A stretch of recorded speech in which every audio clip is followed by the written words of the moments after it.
विचार करायला लागलास की सर्वात आधी नकारात्मक विचार करतोस. ती गोष्ट अथवा हाती घेतलेलं काम हे का साध्य होऊ शकत नाही याची समीकरणं आखतोस आणि स्वतःच्या कार्यशक्तीवर विश्वास संपादन न करता नकारात्मक बाजूकडे झुकून त्या कामापासून नकळत लांब जातोस. आता हेच समीकरण आजपासून पूर्णपणे बदलायचं. ते कसं? तर तुझ्या अंतरात्म्याचा आवाज कधीही लोप पावू देऊ नकोस, कारण तो तुला जितकं जाणतो तितकं ह्या जगात कुणीच जाणत नाही.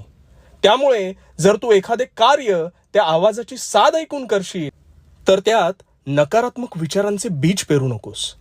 ती गोष्ट कितीही असाध्य भासत असली तरी तिला साध्य करण्याचे मार्ग आख आणि निरंतर मार्गक्रमण कर.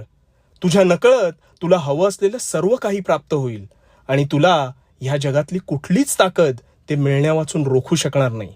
आणि कार्य करताना भिवू नकोस कारण